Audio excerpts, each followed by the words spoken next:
Un nouveau rendez-vous de notre émission Un quart d'heure avec un candidat sur Delta FM. Aujourd'hui, on s'intéresse à la ville de Saint-Omer, puisque nous recevons François Decoster. Bonjour. Bonjour.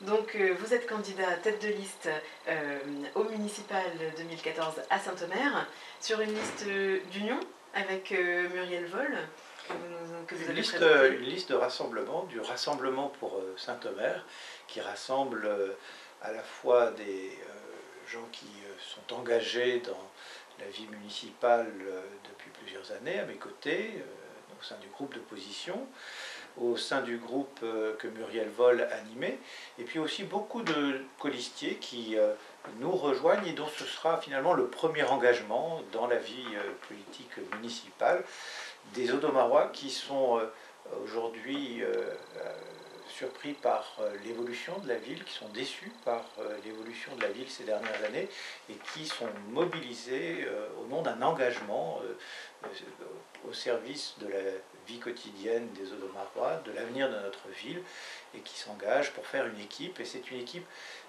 je suis vraiment très, très heureux, très uni, très dynamique, très mobilisé, et je suis très heureux de cette manière dont se conduit cette campagne avec l'ensemble de mes colistiers. Il y a une très bonne humeur, il y a une très bonne ambiance et une volonté vraiment très affirmée de faire changer les choses. C'est vraiment ça qui nous réunit tous, quelles que soient nos origines. Alors je le disais, c'est une liste d'union parce que vous avez la double investiture de l'UDI et de l'UMP. Ça change par rapport aux précédentes municipales en 2008 où la droite était partie divisée. C'était vraiment nécessaire pour avoir une chance de l'emporter, de se rassembler cette fois-ci? Je pense que la condition avant tout, c'est de pouvoir défendre un projet qui rassemble, qui soit le fruit d'une réflexion collective, d'un travail partagé. C'est ça avant tout. C'est vrai que j'ai la chance d'être à la fois investi par des partis politiques, mais aussi soutenu par beaucoup de personnes qui ne sont pas dans des partis politiques.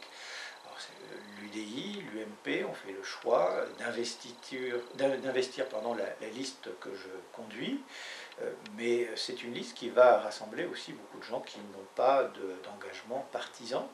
C'est tout à fait normal. Alors c'est vrai que c'est une différence par rapport à 2008, c'est un vrai changement par rapport à la manière dont s'était déroulée l'élection municipale de 2008. C'est un changement que j'ai voulu aussi. Je souhaite véritablement mettre le projet au centre de cette campagne municipale, et puis aussi parce que les défis qui sont aujourd'hui ceux de la ville de Saint-Omer, des Audomarois en 2014, sont des défis très importants. Il y a beaucoup d'opportunités pour notre ville, mais il y a aussi beaucoup de risques. Et je crois que ça nécessitait avant tout qu'on concentre toute la campagne municipale sur ces enjeux de la ville de Saint-Omer. Et donc c'est vrai que ça change beaucoup la nature de la campagne municipale. C'est une campagne que l'on mène tous ensemble. Il n'y a pas à se distinguer par rapport, je dirais, à une liste dont les différences seraient minimes, mais qui nécessiterait de notre part beaucoup d'énergie à expliquer en quoi nous différencions.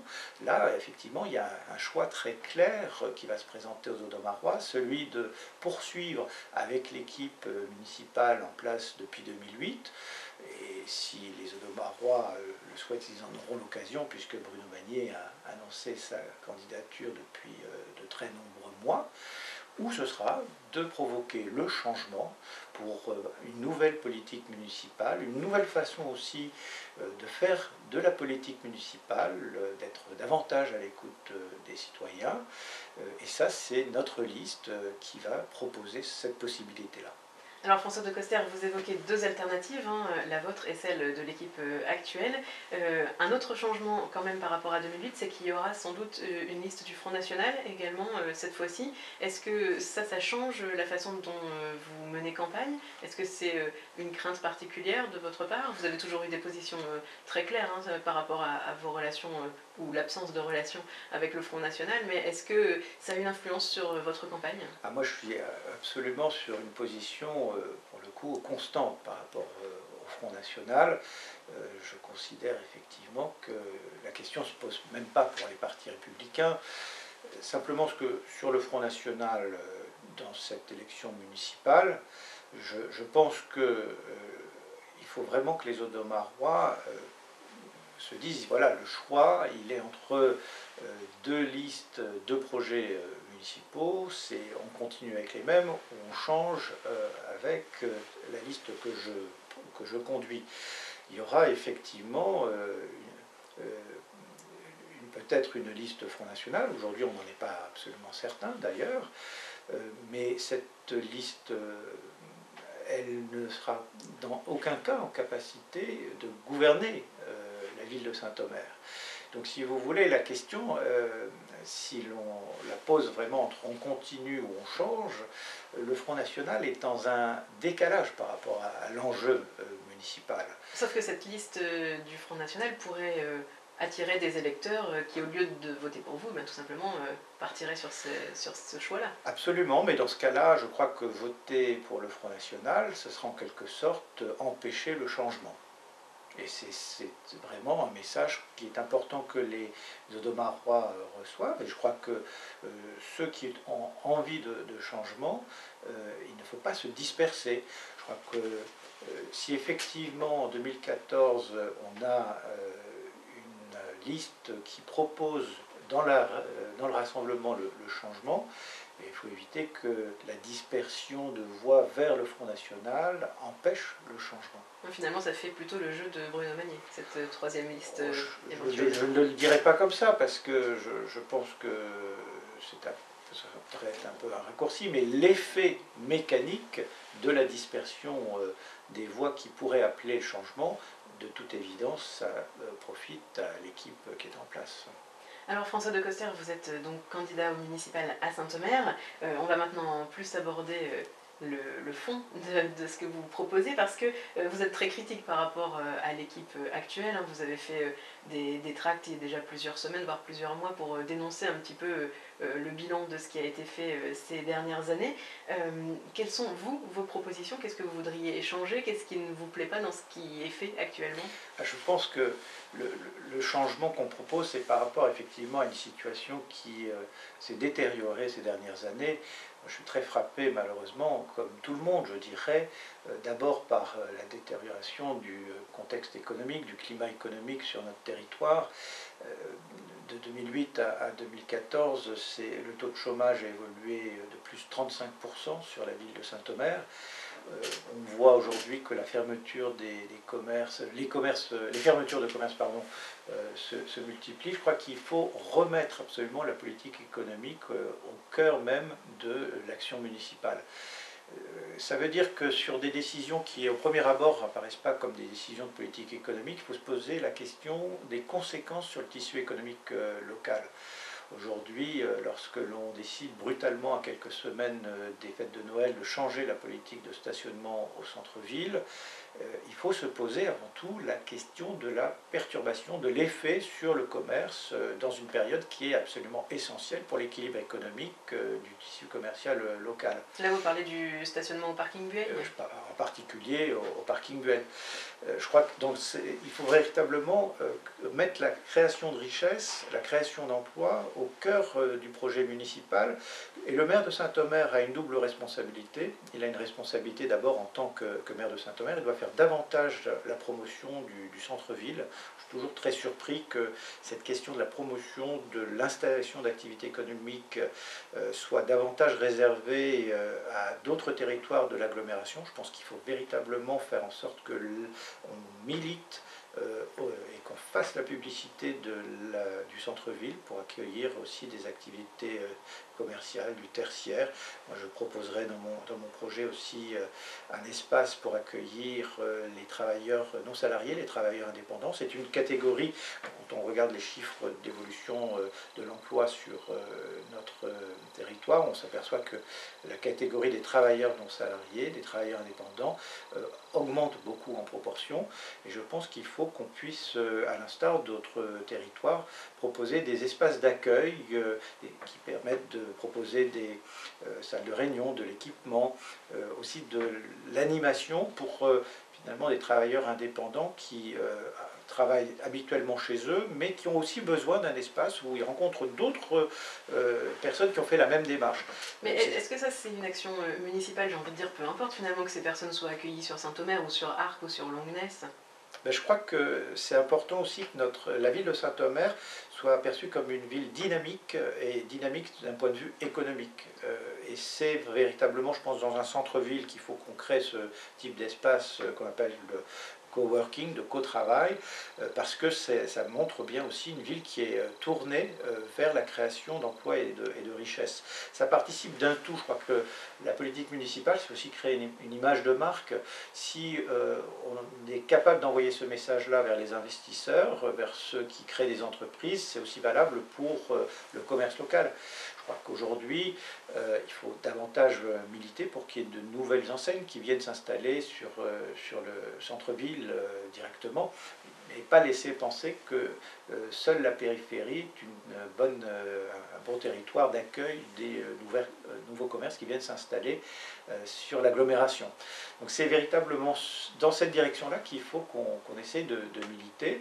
Développer l'économie touristique, ça fait partie évidemment de notre projet. Ça veut dire créer cette image de marque qui est essentielle pour qu'on devienne une vraie destination touristique. Ça veut dire nous positionner. Qu'est-ce que nous proposons? Est-ce que nous sommes une destination familiale, une destination de mémoire? J'ai en tête évidemment la célébration du centenaire de la Première Guerre mondiale. Je suis très surpris que nous n'ayons pas encore une très grande manifestation de commémoration du centenaire du déclenchement de la Première Guerre mondiale, alors que chacun sait que notamment pour l'aviation britannique, le mois d'octobre 1914 a été un moment clé dans son histoire, puisque nous avons accueilli sur l'aérodrome des Bruyères les premiers aéronefs de l'armée britannique, créant ce qui a ensuite donné les premiers escadrons de la Royal Air Force. Ça veut dire qu'on a une image de marque à construire aussi vis-à-vis des touristes britanniques. On sait que sur la ville-centre, eh bien, lorsque les touristes britanniques sont là, ça va mieux pour tout le monde. Mais il faut encore saisir les opportunités. Je trouve que là, je n'ai pas entendu encore de très grands projets, malheureusement, pour créer cette image de marque que j'appelle de mes voeux pour le développement d'une véritable économie touristique. Nous sommes toujours sur Delta FM dans notre émission Un quart d'heure avec un candidat, aujourd'hui avec François Decoster qui est tête de liste à Saint-Omer. Il nous reste 2 minutes, ça passe très vite. Est-ce qu'on peut évoquer alors rapidement un autre point très important de votre programme, c'est le logement et le cadre de vie? Absolument, oui. C'est pour moi véritablement une politique qui a fait défaut dans les dernières années et qui explique aussi l'évolution de notre ville.